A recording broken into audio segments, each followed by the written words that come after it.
It is time for 814 Your Wealth. As the summer heats up, many Americans are looking to squeeze vacations, barbecues, and even back to school shopping into their budgets. But this season can put a major dent in your wallet if you are not careful. That's why today we have Intuit Credit Karma's consumer financial advocate, Courtney Alev. Courtney's here to share tips to help you enjoy the summer without breaking the bank. Courtney, thanks again for being here. Thank you so much for having me. All right, so how are Americans approaching their spending this summer? What trends are you seeing recently? We are seeing a lot of Americans feeling a little bit cautious about their spending this summer, and I know I am definitely one of them. A recent Intuit Credit Karma study showed that about half of Americans are feeling anxious about paying for their summer plans this season, and two-thirds are choosing more budget-friendly activities. But that does not hold true for everyone. About half of younger Americans say they are planning on prioritizing fun over finances this summer, especially when it comes to things like travel or vacations or dining out. And that can really have an impact on their wallet and potentially even lead to debt.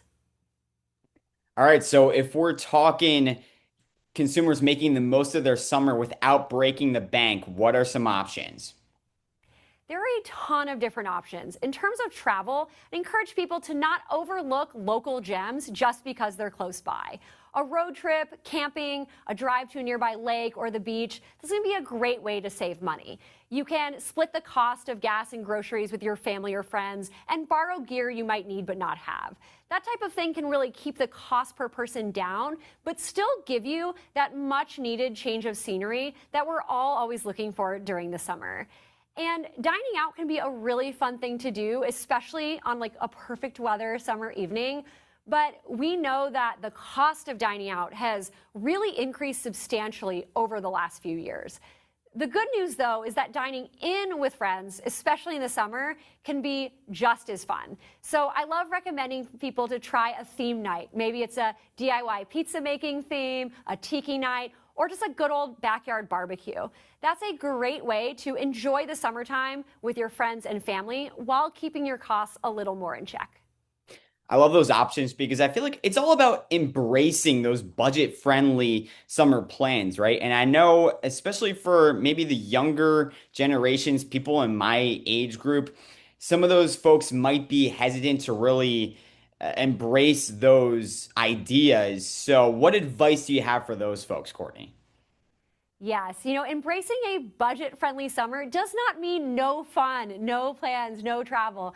Rather, what it means is making sure any of the plans you do make fit in well with your budget. So, for example, maybe you already have a trip planned. Perhaps it's a friend's wedding or a music festival. Try making that your one main splurge for the summer, and then see where you can cut back in other less essential areas. Maybe it's less dining out or less ride share or whatever it is you tend to spend money on.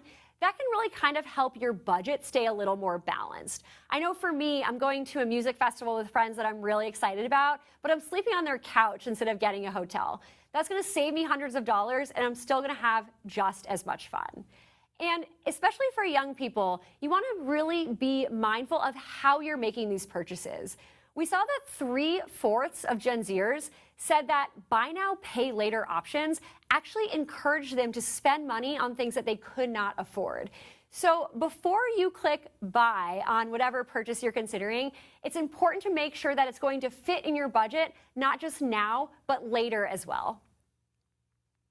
Planning for your future always super, super important, right? Make sure you're putting enough away for that big trip you have, like you mentioned, and then you can kind of budget yourself for the rest of your summer fun. Of course, we want to avoid debt, right? But if it does happen, if consumers do face this, what should they do about it? Yes, facing debt can definitely put a damper on those fun summer plans, but it's not uncommon. 1 in 5 Americans have told us that they either plan to or have already taken on additional debt this summer. So if that describes you, the first thing you want to do is start being really mindful about your spending so that that debt doesn't continue to grow. And then you can make a plan for how you're going to pay down that debt. That means knowing exactly how much you owe, when your payments are due, how much your payments are, and how that fits into your budget in case you might need to make some tweaks here and there. And I really encourage everyone to set up automatic payments. That means you won't miss a payment, which can be really, really negative to your finances. And to always pay more than the minimum if you can afford to, because that is going to save you money on interest charges you might be accruing as you're paying down that debt. My mind is set on summer right now, Courtney. That's all I want to think about. But before we know it, it's going to be back to school time. How can parents save money when purchasing all the new things that their kids need for the upcoming school year? I know it definitely seems like summer just started, but that back to school shopping season will be here before we know it. So for parents, it's a great idea to start a game plan now because that's going to help save you not just money, but also time and stress. And the first thing you want to do to get started is just take an inventory of what you already have, because chances are good that you do not need to replace everything every year.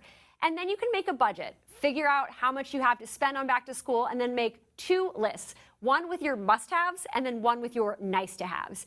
And maybe you let your child choose one item off that nice-to-have list. Maybe it's a new lunchbox or new tennis shoes, but then sticking with last year's backpack, for example. That can give them some ownership over the process and then also teach them a little bit about budgeting while still keeping your costs in check. And even though summer seemingly just started, retailers are going to begin offering sales and promotions and price matches, or maybe even already have. So it's not too early to start comparing prices for those items on your must-have list. The longer you have to take a look, the more likely it is that you're going to find a great deal on the items that you need. I feel like it comes earlier and earlier every single year now, right? Courtney, helping us get through the entire summer. Great tips. Thank you so much. Where can people go for more information? They can download the Credit Karma app or check out our website at creditkarma.com. Excellent. Courtney, thank you so much again. We really appreciate it. Thank you for having me.